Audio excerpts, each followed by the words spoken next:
Teman-teman ya, Teknopi beberkan bukti Agus kembalikan uang donasi tanpa paksaan. Dan Teknopi dikabarkan didukung oleh pengacara handal ya, yaitu Bang Togar. Ya, Assalamualaikum warahmatullahi wabarakatuh. Ya, berjumpa lagi dengan Mas Den. Waalaikumsalam warahmatullahi wabarakatuh. Iya, dan di sini ada Bunda Novi. Assalamualaikum Bunda. Waalaikumsalam Mas Den. Ya, namanya hampir sama dengan Teknopi ya, tapi ini Bunda Novi ya, Iya. bedanya Bunda ya gitu ya. Mm-mm. Oke, Bunda. Nah, baik ya, Bunda, terkait dengan bukti ya, bahwasanya ini Teknopi meyakinin dan memiliki bukti bahwa pada saat pengembalian donasi ke yayasan ini tidak ada paksaan seperti yang dituduhkan Mas Farhad Abbas.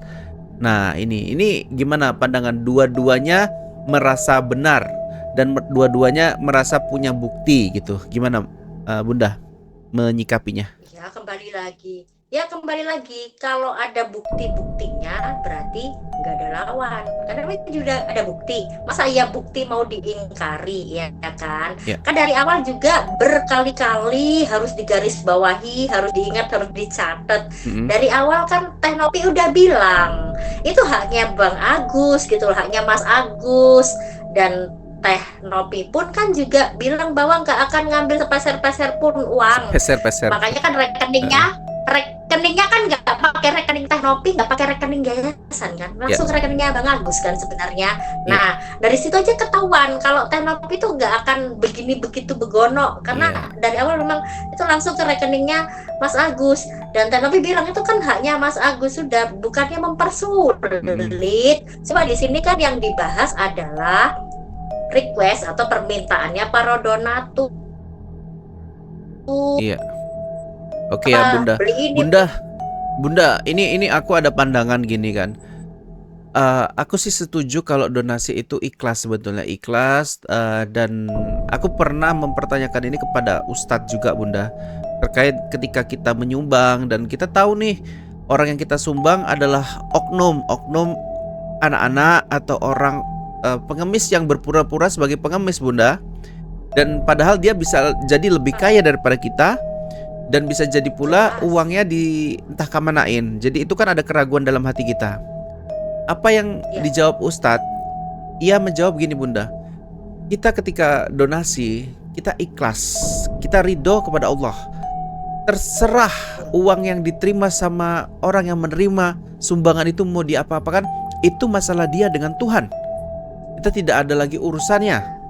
Kita adalah berharap diberikannya pahala dari Allah Subhanahu wa taala. Nah, namun Bunda, ini perlu dipahami juga, negara ya melalui pemerintahan daerah kalau nggak salah itu melarang adanya pengemis, ya, melarang adanya pengemis, memberikan sedekah, ya. Dan ini awal mulanya karena penggunaan yang memang aneh Bunda, yang memang tidak sesuai. Karena pernah diketahui Bunda ada kampung pengemis. Orang-orang yang mencoba mencari donasi padahal dia mampu, rumahnya gedung. Ada.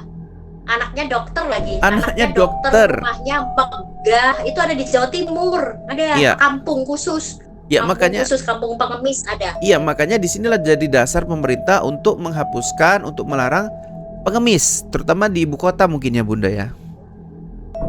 Nah, tapi kembali lagi ke teks yang dijawab sama Ustadz tadi. Ini kan berarti antara pandangannya sumbangan, ya, pengertian sumbangan atau memberikan sumbangan kepada orang yang membutuhkan, itu kan ini ada dua pandangan yang berbeda antara pemerintah dengan dari agama atau Ustadz ya Bunda ya. Nah, kalau Bunda kayak mana menyikapinya? Kalau Ustadz ngomongnya kalau udah sedekah, yuk jangan pernah ungkit lagi, itu masalah pahala yuk sama Tuhan, bukan sama dia. Dia nggak akan, pemberi donasi tidak akan memberikan pahala sama you gitu. Dan penerima donasi itu masalah dia menggunakan ini salah begini-begini, itu urusan dia juga sama Tuhan, bukan sama you pemberi sedekah. Menurut Bunda kayak mana pernyataan tersebut? Ya, secara kalau dalam agama itu kan memang dilarang suuzon, dilarang prasangka buruk, dilarang menuduh, dilarang fitnah dan sebagainya. Memang kalau yang judulnya niatan untuk sedekah udah dicatat sama Allah, pahalanya udah pasti. Cuman di sini namanya manusia, itu manusia tuh tidak bisa semulia malaikat, ya kan, benar. juga nggak selalu seburuk-buruk iblis. Iya. Manusia tuh di tengah-tengah. Karena di tengah-tengah ini bisa pelin-pelan. Iya. Nah, untuk antisipasi pelin-pelan tadi dan tidak terjadi hal-hal penyimpangan moral lah, penyimpangan apa istilahnya, orang beragama itu kan sebenarnya sudah disuruh bertakwa ya. Apa sih bertakwa itu? Menjauhi larangannya, menjalankan perintahnya. Tapi yang judulnya manusia itu kan bukan malaikat, bukan iblis ya. Karena di tengah-tengah dia bisa berubah-ubah, dia bisa Benar. pelin-pelan, dia bisa labil. Oke. Itu makanya diantisipasinya dengan peraturan pemerintah, dilarang memberikan sodako di pinggir jalan, di Iya. lampu merah.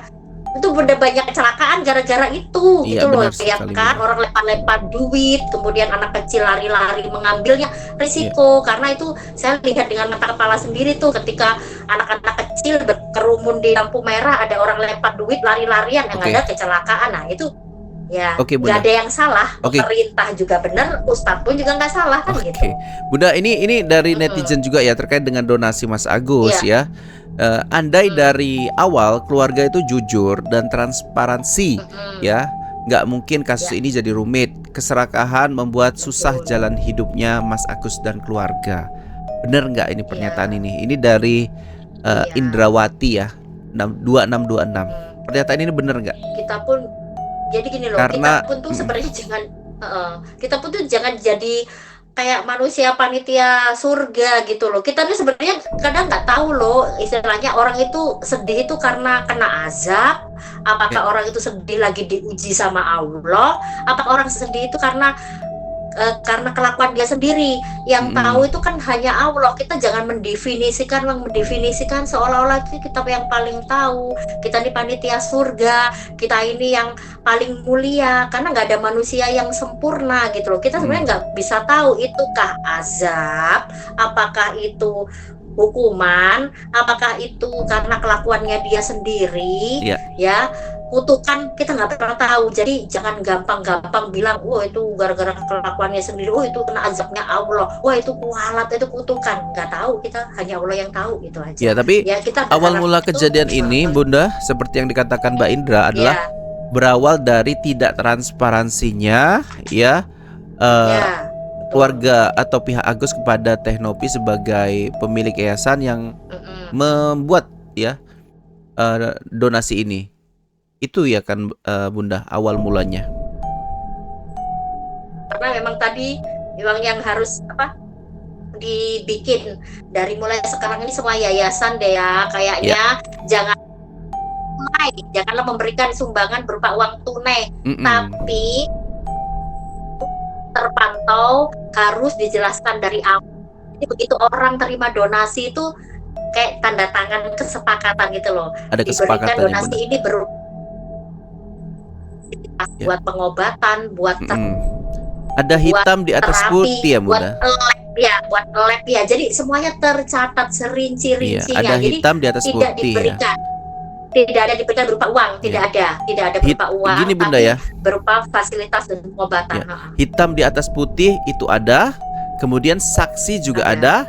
Lebih mantap lagi ada rekaman videonya ya kan.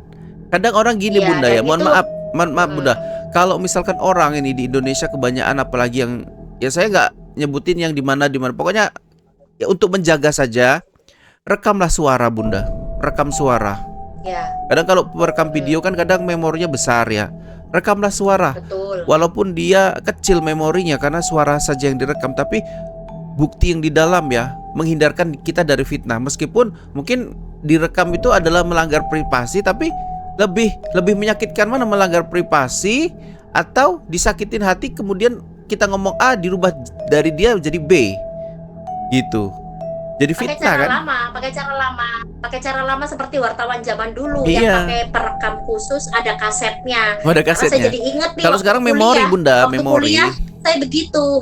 Kalau saya waktu kuliah dulu gitu. Jadi ada perekamnya wartawan itu, ada kaset gitu buat kita apa-apa itu kita bikin itu. Kalau penelitian di lapangan kita pakai rekaman, pakai apa. Jadi kita ke dosen itu kita nggak sekedar tulisan, tapi ada bukti rekaman. Benar, gitu. benar.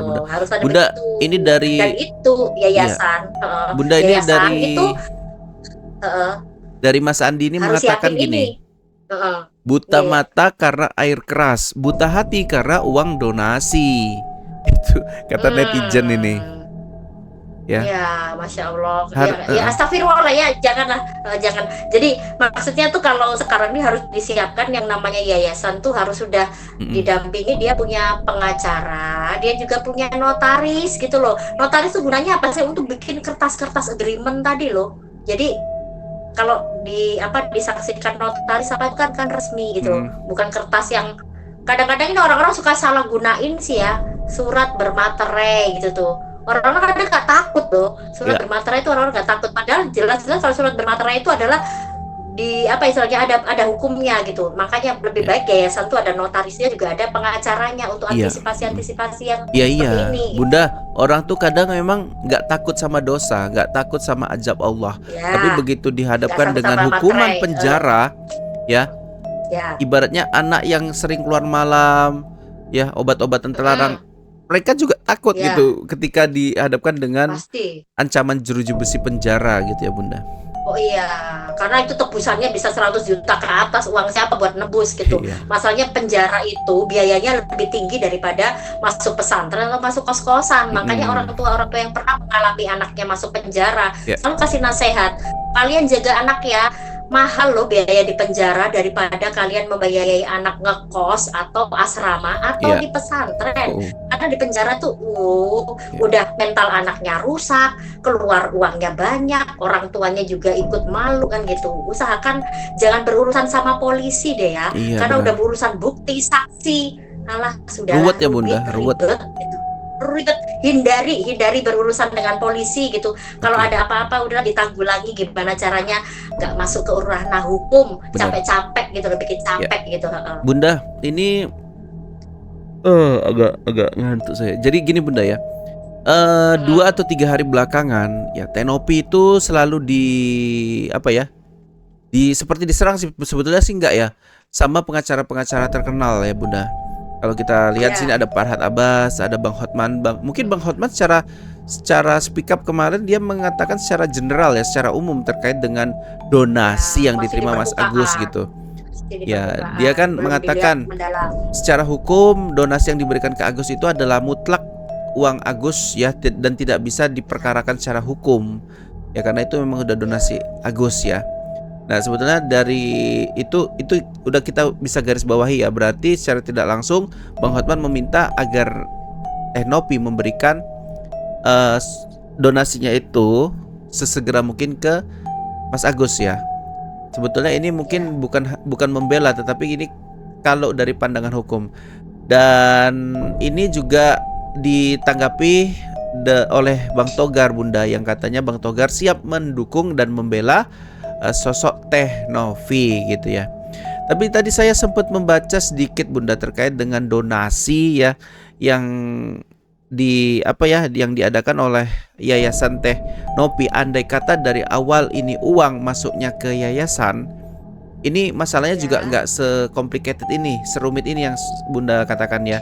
Artinya Ya. jika donasi dari awal memang dipegang sama yayasan, kemudian setiap pengeluaran itu terorganisir, artinya termanage, terinci gitu ya.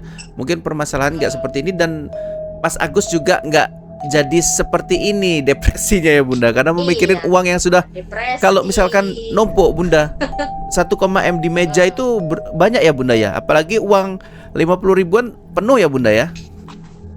Lama-lama Mas Agus jadi cita-cita nyalek akhirnya. Oh, nyalek ya? M gitu ya, bisa buat nyalek. Nyalek ya. Oke, Ya bisa sekarang jadi, Bunda.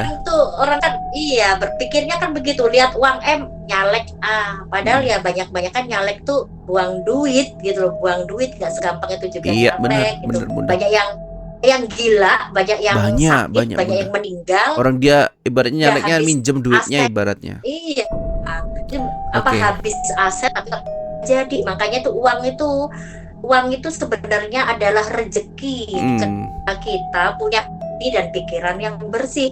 Tapi uang itu bisa jadi bara api yang membakar kalau kita udah diliputi ini nafsu yang keserakahan tadi. Uangnya akhirnya gak jadi berkah. Baik, ya. Bunda. Uangnya itu jadi bara api membakar diri Bara sendiri. api ya, Bunda ya. Udah kebakar mukanya, Bunda. Nah itu dia makanya Bukanya jangan Mas sampai Agus. mohon maaf, jangan sampai mohon maaf nanti lisannya juga Mm-mm. bermasalah gitu loh. Makanya Takutnya gitu netizen udah matanya begitu netizen takut kitanya. kejadian ke Mas Agus ini bisa terjadi 2 kali katanya. Iya, karena kan banyak orang yang udah ada, Mm-mm. jangankan urusan Mas Agus ya, ini agak becek intermezzo sedikit. Pemeran antagonis aja, sebenarnya itu Mm-mm. kan cuma peran di Mm-mm. TV, sinetron. Tapi dia di pasar tuh bisa ditabokin orang loh, saking Iya, bencinya lihat bener dia itu acting. ini fakta Bunda. Apalagi Mas Agus. Mas Agus kan nggak main sinetron, orang udah gemes. Ya secara pemain sinetron aja Mm-mm. kalau terlalu menjengkelkan, kayak dulu Ya Busung iya. Bangun apa siapa, masuk pasarnya ditabok, ditampol sama orang, Ya, apalagi Mas Agus yang benar-benar ini bukan acting kan gitu. ya benar. Oke Bunda, Tuh. terkait dengan apa ya bukti adanya pemaksaan dari Teknopi, ya Teknopi telah klarifikasi dan siap memberikan bukti jika diminta, ya jika diminta juga oleh pengacaranya Farhat apa si Mas Agus Farhat Abbas ya. Ya semoga ini bisa apa ya Bunda, bisa terang benderang siapa yang menuduh siapa, siapa yang benar dan siapa yang salah. Semoga di apa ya ditunjukkan sama Allah Subhanahu wa taala. Benar Bunda? Dan semoga semuanya berakhir dengan damai, Iya. bersalam-salaman, berangkul-rangkulan. Jadi nggak ada lagi dusta di antara mereka. Jangan ada sumpah-sumpah pocongan segala. Oke. Sudah nggak usah sumpah-sumpah pocong. Mending Baik. makan bersama kek. Makan Ya kan di bersama ya saung Bunda gitu ya. kan enak. Makan bersama aja. Siap Bunda. Udah Oke. happy-happy, berapa-apa gitu. Bunda, mungkin kita sampai sini dulu ya Bunda. Ya. Kita Oke. akan lanjut di part berikutnya untuk video terakhir ya buat teman-teman. Terus Oke. pantengin channel kita dan tidak lupa kita doakan teman-teman selalu diberikan kesehatan ya, yang sakit Amin. disembuhkan, yang lagi susah ekonomi dipermudah gitu ya. Gak kayak Mas Agus ya udah dipermudah tapi nggak tahu dibantu ya. Oke sampai sini dulu Bunda Nopi ya. Wabillahi taufik wal hidayah. Assalamualaikum warahmatullahi wabarakatuh.